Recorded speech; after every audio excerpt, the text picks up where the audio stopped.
I think in this situation, we can start discussing something which is maybe a bit more, because we've talked about traceability and transparency being both kind of tools, but maybe we can start discussing something which might be a bit more concrete and which might have a bit more impact in terms of corporations' activities and with regards to their suppliers and their compliance to their code of conduct. So what I was suggesting is maybe we start looking at maybe these enforcement mechanisms. Mr. Savy, I know that the RSPO has principles and criteria, right? And that suppliers need to conform to these principles and criteria. And I was wondering whether you believed that the RSPO, its principles and its criteria, if they are met by the suppliers, these are sustainable. These are sustainable and certifiable. These are these enough in terms of sustainable practices? And in this case, do you think that corporations also do additional steps to promote sustainable product? Well, I think sustainability as a definition is a moving post. So the RSPO is a system to define it, which is very clear.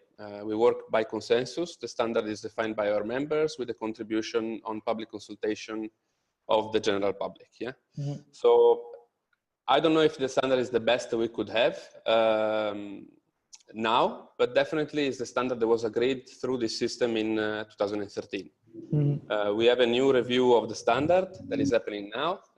Probably the standard is going to be a better standard, if not for any other reason, because it's newer and because more members have been contributed to it. What I think is that if applied correctly, it makes a big difference in respect to business as usual. I also am aware that the application of the standard is one of the main issues that we are experiencing at the moment. And the RSPO as being a system is something we're working to improve on a day-to-day basis. I mean, myself and my colleagues in the technical team and our members are very much working to get more feedback from people that are experts in topics that we haven't treated so much before. So maybe you know that the standard, when it was born in 2008, was probably more focused on the environmental aspects. Concepts such as living wage were not even considered. They started coming in the standard in 2013. Now we're talking about living wage in a much more broad spectrum of criteria within the new standard that is now being proposed. But the implementation of this, how it happens at the company level, it's at the moment depending on the work of our auditors. And we are aware that the capacity of our auditors to monitor human rights and labor rights issues has not been its best in the past. So we are working now, we have started through the human rights working groups of the RSPO, a labor task force, where we got the help of NGOs that are working on this, such as Verité, for example, on improved capacity building for auditors. So we need to understand that auditors are local companies most of the time, same as the companies that run the plantation businesses, for example, and the preparation and capacity of the auditors depends on a number of factors: education, availability, number of people that are in the sector. So we're trying to work on these aspects, and we're working more and more on this. I think so this is one part in terms of the auditing accountability. As I'm saying, there's faults, there's issues, but we're moving to try and fill that gap that is never going to be filled, because the standard also is going to be moving more and more. Another point that we are looking into is to not only look at these issues from a verification, classic verification point of view. So for example, Eric was discussing before how we can make sure that we hear the voice of labor better. We have started last week a partnership with a company that's called Ulula, and we have worked with them on a pilot in North Sumatra that is currently under complaint. And we have set up with this partnership with Ulula a system that will allow workers to have a direct line whereby they will be able to access a mechanism that will identify reprisal, for example. They will identify social investment by the company on the location where the line is being opened for the workers, and will allow anonymously for the workers to give feedback to the RSPO. So this is something we started last week, and we hope to be able to scale this up to more and more members in the future.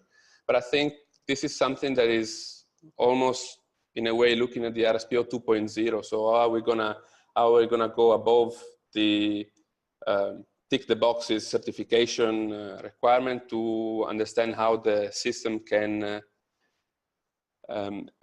conglomerate other tools that will help us to better our impact on the ground in terms of how we operate, also in regards to labor and human rights. Mr. Gottwald, Mr. Pai, do you have any reply regarding enforcement mechanisms? Do you have any suggestions that corporations should do that I've done in the past that you maybe find were not efficient and that you think should be implemented in this situation, with regards maybe simply to corporations or to the help also of third parties? Yeah.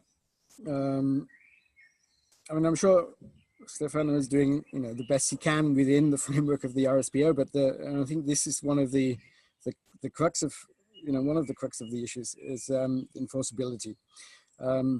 Because what's the worst that can happen, right? I mean, the most powerful sanction that the RSPO has is that the company is no longer a member of the RSPO. Yeah? Now for me, that's not, a real enforcement thing. Now, Stefano was talking about the auditors, and talking about capacity and some of them on, but it's not an individual. It's not whether the auditor is a good auditor or not. It's a structural thing. So the first thing is, of course, that the auditors are basically dependent for their income, on these certifications. Now, if you get, if your image is one of basically taking companies to task, then they're not going to invite you, a second time. The other structural thing is that, of course, when an auditor visits a plantation or a mill, that they first of all they go and talk to management. Now, if you look at keep talking about companies, but companies are not just the management; it's also labor. It's a conflictual kind of body. Yeah.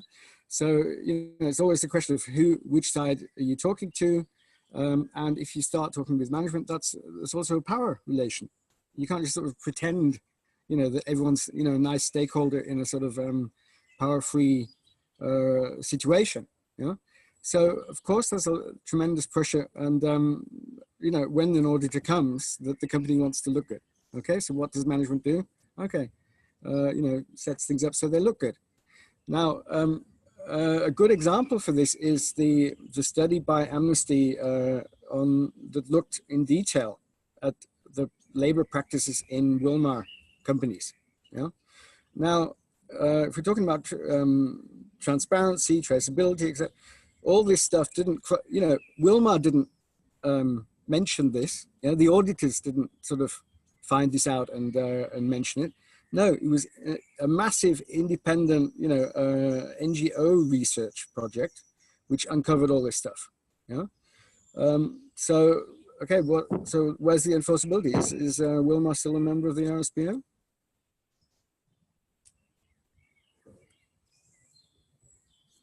Yes, I see your point in this situation.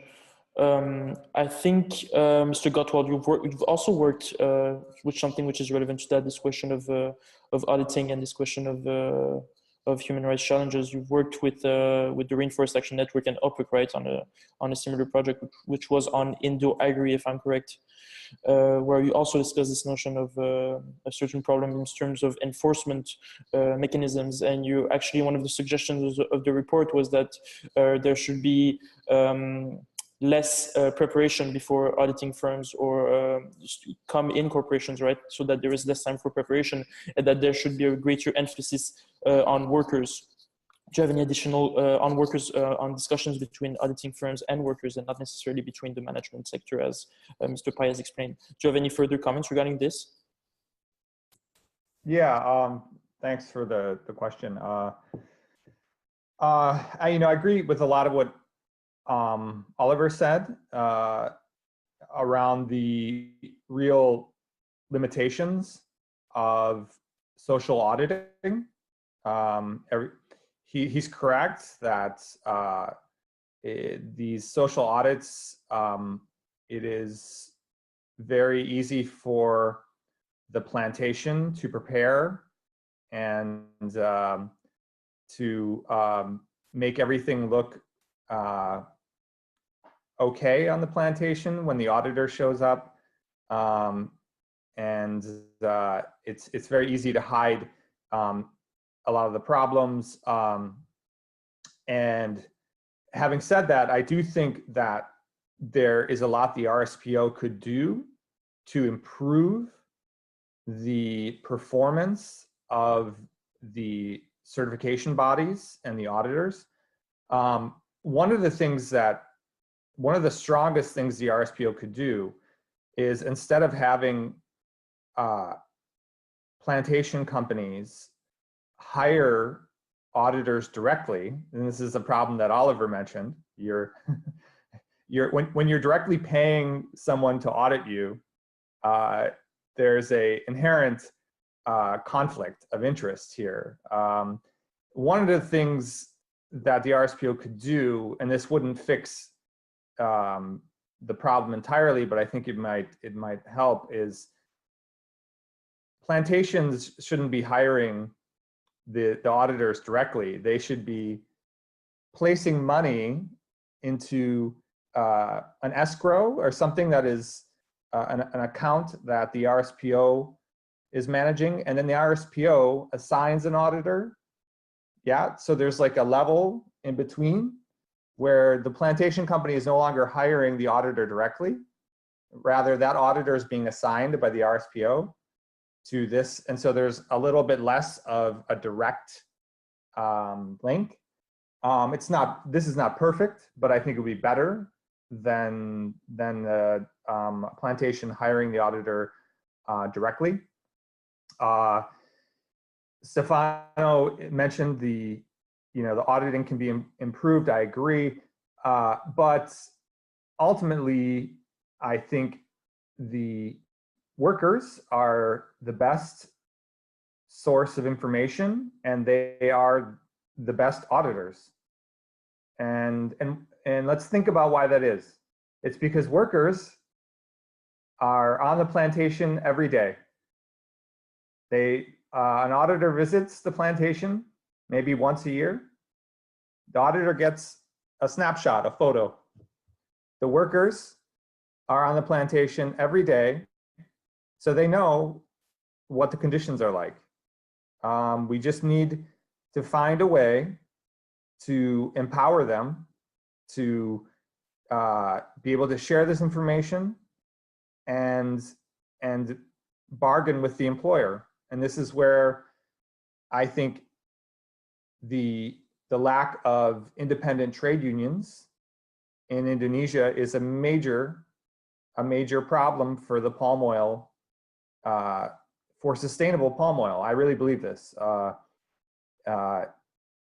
If the RSPO and the Indonesian palm oil industry want to get to sustainable palm oil, I think they need to promote independent trade unions.